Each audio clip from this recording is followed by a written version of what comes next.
Whispers from beyond the rhythmic hum of the deep space communication array was the only sound in the monitoring station as Ilara Novak adjusted her headphones. 3 years of listening to cosmic static had trained her ears to detect the slightest anomalies. Tonight something was different. "There you are again," she whispered, fingers dancing across her console as she isolated a faint pattern buried within the background radiation from Andromeda. It wasn't random noise, it had structure, repetition, variation, all hallmarks of deliberate communication. Ilara tucked a strand of auburn hair behind her ear and leaned forward, the blue glow of her screens reflecting in her dark eyes. The signal pulsed in a sequence she couldn't yet decipher, but its very existence confirmed what she had always believed. We are not alone. The door to the monitoring station slid open with a soft hiss. Ilara didn't look up, too engrossed in her discovery to acknowledge the interruption. "Dr. Novak, sorry to disturb you at this hour." The voice was deep with a subtle accent she couldn't place. Ilara reluctantly tore her attention from the screens and turned to face the visitor.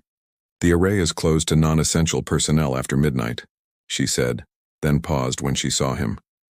Tall with broad shoulders, olive skin and eyes so dark they seemed to absorb light rather than reflect it. She didn't recognize him, which was unusual for the isolated Antarctic facility.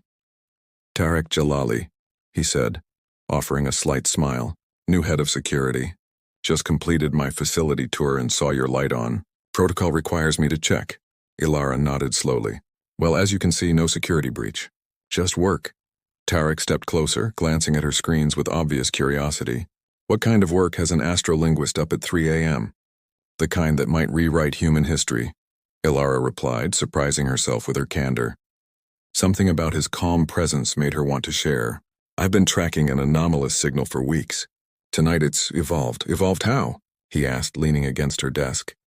"It's responding to our standard greeting beacon, mimicking, then altering, then—" She gestured to the waveform on her screen. "This is new. Structured. Intentional."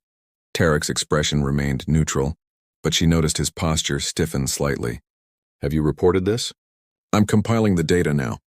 Director Chen will be my first call after I've verified it's not instrumentation error." "Wise." Tarek nodded. "Mind if I stay while you work?" "Security protocol." Ilara studied him, noting the alertness in his eyes despite the late hour.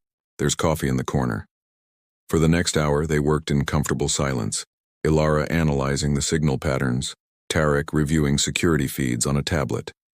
When the signal suddenly intensified, they both looked up simultaneously. "That's not possible," Ilara whispered, watching as the waveforms synchronized across multiple frequencies. "It's like it found a better way to reach us." "Or it's getting closer," Tarek said quietly. Their eyes met across the dimly lit room, a moment of unspoken understanding passing between them. Whatever was coming, they were witnessing the beginning. "I need to call Chen," Ilara said, reaching for her phone. Tarek nodded. "And I need to alert my team." He hesitated, then added, "Whatever this is, Dr. Novak, humanity isn't facing it alone." Something in his tone made Ilara wonder if he knew more than he was saying. But before she could question him, the signal changed again, forming a pattern that looked eerily like a shattered star. The message was clear. Something had broken in the cosmos, and Earth was about to feel the aftermath. Fractured light. 3 days after the signal's intensification, Ilara stood beside Tarek in the array's main conference room as screens displayed the approaching spacecraft. Its design defied conventional physics, crystalline structures that seemed to both absorb and emit light simultaneously. "Preliminary scans show no weapon systems," announced Dr. Chen, the facility director. "But its whole composition is unlike anything in our database." "That doesn't mean they're harmless," Tarek countered, his voice low enough that only Ilara could hear. His proximity sent an unexpected warmth through her despite the tension in the room. The craft had responded to Earth's communications with precise coordinates for landing, the array itself. As the room debated protocols, Ilara studied the transmission patterns. "They're desperate," she said suddenly, silencing the room. "The linguistic structure suggests urgency, not aggression. They're running from something." When the ship landed 12 hours later, Ilara and Tarek were among the first to approach. The vessel's hull rippled like liquid glass as a section dissolved. revealing a silhouette against brilliant light. The being that emerged moved with fluid grace, humanoid in basic structure but with iridescent skin that shifted colors with each movement. Its eyes were large, entirely violet with no visible pupils. "I am Nyx," the being spoke, voice melodic despite the mechanical translation. "Last ambassador of the Vesperi. Our star empire is no more." In the quarantined meeting that followed, Nyx revealed the truth.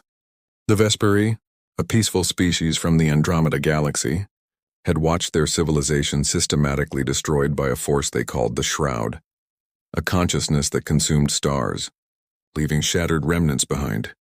"We detected your broadcasts," Nyx explained, fingers moving in delicate gestures that complemented their speech. "Earth possesses something the Shroud fears: diversity of consciousness. We seek asylum and offer our knowledge in exchange for sanctuary." Later, as Ilara showed Nyx to their temporary quarters, Tarek followed at a discreet distance. "Do you believe them?" he asked when they were alone.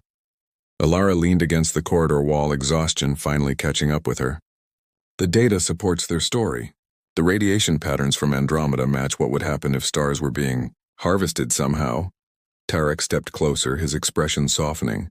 "You've barely slept in days." "Neither have you," she countered, noticing the shadows under his eyes. Something vulnerable flashed across his face. "I've seen refugee crises before. On Earth, in regions of conflict, the desperation is the same regardless of species." Ilara felt a sudden urge to reach for his hand but restrained herself. "You're more than just security, aren't you?" His smile was sad. "We all have our histories, Dr. Novak." "Ilara," she corrected. "If we're facing an interstellar crisis together, I think we can use first names." Their eyes held for a moment too long before Tarek nodded. "Get some rest, Ilara. Tomorrow we start learning how to defend against something that destroys stars." As he walked away, Ilara couldn't help but wonder what other secrets he kept behind those watchful eyes. That night, as the facility adjusted to their extraterrestrial guest, Ilara dreamed of shattered stars and hands reaching across the void.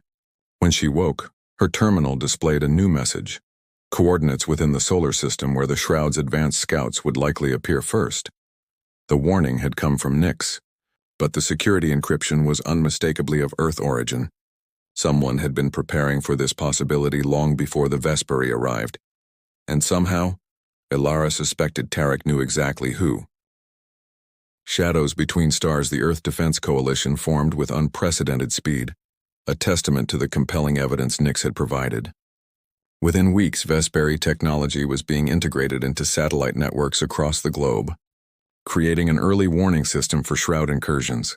Ilara found herself working closely with both Nyx and Tarek, their days spent developing communication protocols that might disrupt the Shroud's consciousness, their nights often stretching into dawn as they raced against an invisible clock. "The Shroud perceives reality through energy patterns," Nyx explained one evening, manipulating a holographic model with graceful gestures. "It does not see as you do, but senses disruptions in cosmic background radiation." "So it's effectively blind to physical matter?" Tarek asked, his shoulder brushing against Ilara's as they leaned over the same console. "Not blind," Nyx corrected, "but matter is secondary to its perception. What it hungers for is the energy signature of sentient thought, the harmonics of consciousness that emerge from evolved life." Ilara looked up sharply. "It feeds on consciousness, not just stars. Stars are merely the physical anchor." Nyx's skin rippled with a pattern that their translator interpreted as solemn confirmation. "The civilizations around them are the true sustenance." That night, as they left the lab, Tarek walked Ilara to her quarters, their path taking them through the observatory dome. Above them, stars glittered against the Antarctic night, painfully beautiful knowing what now threatened them. "Do you think we have a chance?" Ilara asked, stopping to gaze upward. Tarek's hand found hers in the darkness, his touch hesitant but warm. "Humanity has survived by adapting to threats we never imagined. This is just one more." When she turned to face him, the starlight caught in his eyes. Without overthinking, Ilara leaned forward and pressed her lips to his, a brief connection that held questions neither was ready to answer. "I'm sorry," she whispered, pulling back. "That was necessary," he finished, his voice rough. His fingers gently traced her cheek, a reminder of what we're fighting for. The moment shattered as the facility's alarms blared. On the main floor, screens displayed a security breach in the Vesperi ship's docking bay. When they arrived, they found two technicians unconscious and Nix confronting a shadow that seemed to absorb the light around it. "Infiltrator," Nix hissed, their skin pulsing with angry reds. Tarek moved with practiced efficiency, a weapon appearing in his hand that emitted not bullets but concentrated pulses of energy. Technology that shouldn't exist in Earth's arsenal. The shadow dissipated under the assault, leaving only a smear of oily residue that evaporated within seconds. In the silence that followed, Ilara stared at Tarek. "That wasn't standard security equipment," his expression closed. "No, it wasn't. Who do you really work for?" she demanded. Before he could answer, Nix approached, their normally fluid movements now rigid with restraint. "Your planet has already been compromised. That was a Shroud scout. It's been gathering intelligence likely for weeks." "Impossible," Ilara said. "We'd have detected—" "Not with your current technology," Tarek interrupted, holstering his unusual weapon. "But yes, we've been tracking anomalies. I was sent here because of them, not as routine security." The truth hung between them. He had known more than he revealed from the beginning. "The Shroud is already here," Nix confirmed grimly. "And your world has less time than we thought." Veiled Hearts. The Coalition headquarters relocated to a subterranean facility in Geneva, where representatives from 37 nations gathered to coordinate Earth's defense. Ilara found herself leading the communication team, developing protocols to detect and disrupt Shroud infiltrators based on Nix's knowledge and Earth's technology. Tarek kept his distance after the incident, his role now officially acknowledged: Agent of Helios, a classified international organization that had been monitoring extraterrestrial activity for decades. The revelation should have broken her trust, but instead, Ilara found herself seeking glimpses of him across crowded command centers, their eyes meeting in silent communication. "You're distracted," Nix observed during one of their work sessions. The Vesperi had adapted remarkably to Earth's environment, though they still preferred dimmer lighting that gave their color-shifting skin an ethereal quality. "There's an interstellar threat targeting our planet. Distraction seems appropriate," Ilara deflected. Nix's expression shifted to a pattern Ilara had come to recognize as knowing amusement. "I refer to your attention patterns when Agent Jalali enters a room." Ilara felt heat rise to her face. "Is it that obvious?" "Vesperi perceive emotional states through bioelectrical fluctuations. Yours and his harmonize." Before Ilara could respond, the facility's secure communications channel activated. On screen appeared General Larson, who headed the Coalition's military response. "We've lost contact with 3 monitoring stations in the Pacific Quadrant," he announced without preamble.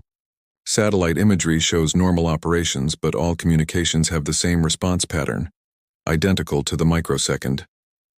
"Infiltration," Nix said immediately. "The Shroud mimics communication but cannot reproduce natural variation." Within hours, a response team including Ilara, Tarek, and Nix departed for the Pacific Station. Their aircraft had barely crossed the international date line when Tarek pulled Ilara into a private compartment. "Whatever we find, stay close to me," he said, his usual composure fractured by urgency. "I'm not helpless, Tarek. I know that." His hands gripped her shoulders. "But Helios intelligence suggests there's a coalition breach at the highest levels. Someone is feeding information to the Shroud. The revelation of a human traitor hit harder than the alien threat itself. Who? We don't know yet. But the pattern suggests someone with access to our defensive plans." When Ilara stepped toward him, Tarek didn't retreat. Their kiss was different this time. Desperate, seeking reassurance in a world unraveling around them. "I should have told you everything from the beginning," he murmured against her hair. "Yes, you should have," she agreed, pulling back to meet his gaze.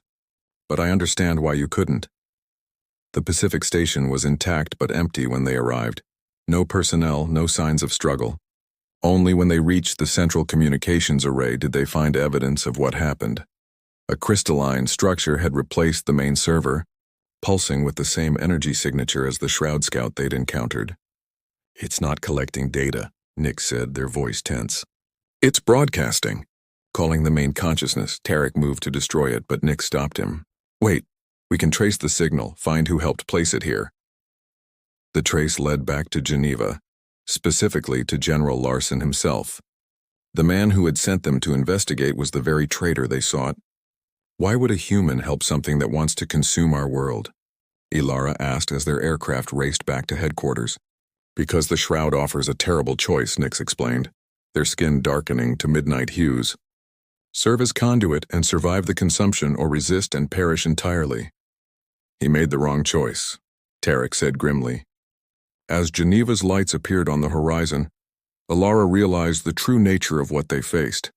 Not just an alien consciousness, but the darker aspects of humanity's will to survive at any cost. Dawn of Resonance. The confrontation with General Larson ended not with the dramatic standoff they expected, but with the discovery of his body in his quarters, eyes turned to obsidian crystal, skin bearing the same oily residue they had seen at the array. The shroud had used him and discarded his physical form once his access was no longer needed. It's accelerating its timeline, Nix explained as the coalition regrouped. The general provided enough information for the shroud to bypass our early warning systems. Satellite data confirmed the worst. Energy distortions were forming near Jupiter's orbit, the fabric of space itself warping as something massive prepared to emerge. In the chaos that followed, Ilara, Tarek, and Nix retreated to the array's original laboratory, away from political posturing and military preparations that would ultimately prove futile against an entity that consumed stars. There's a property of Vespri consciousness we never shared with your coalition, Nix admitted as they worked. Our minds can generate resonance patterns that temporarily disrupt the shroud's perception. Like a blind spot, Ilara realized. But it would need to be amplified exponentially to affect something that size. Tarek looked up from the communications array he was modifying. What if we use the entire planet's communication network? Every satellite, every deep space antenna, every broadcast tower, all synchronized to your resonance pattern. It would require perfect timing, Nix cautioned, and a focal point, someone directly interfacing with both systems. Their eyes turned to Ilara, whose linguistic algorithms had first detected the Vespri signal. I'll do it, she said without hesitation. The next 48 hours passed in a blur of programming and calibration. As they worked, the distortion near Jupiter grew, satellites in its vicinity going dark one by one. During a rare break, Ilara found Tarek alone on the observation deck, his silhouette outlined against the aurora australis dancing across the Antarctic sky. If this works, she said, joining him at the railing, what happens after? He turned to her, vulnerability plain in his expression. I don't know. Helios will want to establish formal protocols with the Vespri. The world will change knowing we're not alone. I meant with us, Ilara clarified softly. Tarek's hand found hers, their fingers intertwining. That depends on whether you can forgive my omissions. I already have. She leaned against him, drawing strength from his solidity. The question is whether we survive long enough for it to matter. The resonance device was completed as the shroud began its final approach. Earth's unified broadcast network stood ready, every transmission capability on the planet directed toward a single purpose. In the array's central chamber, Ilara sat within a modified version of Nix's communication technology, neural interfaces connecting her mind to the system.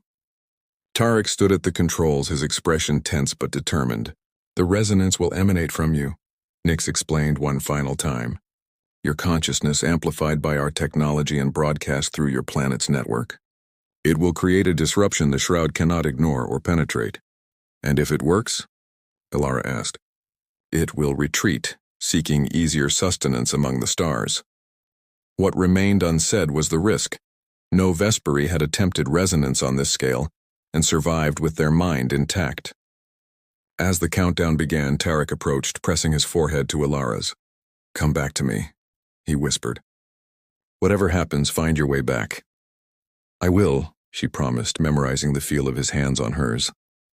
When the activation sequence initiated, Ilara's consciousness expanded beyond physical limitations. She became aware of every broadcast signal on Earth, every transmission reaching toward the stars. Through Nix's technology, she shaped them into the resonance pattern, a complex harmony that sang of life's stubborn persistence. The shroud's approach halted as the pattern reached it. Through the connection, Ilara sensed its confusion, then its rage. It pushed against the resonance field, seeking weaknesses, finding none. For what felt like eternity, consciousness faced consciousness across the void of space. Human determination against cosmic hunger. Then gradually the pressure eased as the shroud retreated, unwilling to expend the energy required to overcome such resistance. When Alara opened her eyes, she found Tarek cradling her in his arms, his face etched with relief. Beyond him, Nyx's skin shimmered with colors she had never seen before, the Vesperi equivalent of joy. It worked, Tarek said, helping her sit up. The shroud is moving away from the solar system. Will it return? Alara asked, her voice hoarse. Eventually, Nyx answered. But now we know how to defend against it. Together. As dawn broke over the Antarctic horizon, painting the sky in hues of hope, Alara looked between her human and Vesperi companions. Across the vast differences of evolution and origin, they had found common purpose and, in her case, unexpected love. Together, she agreed, reaching for both their hands as the first light of a new day touched the earth they had saved.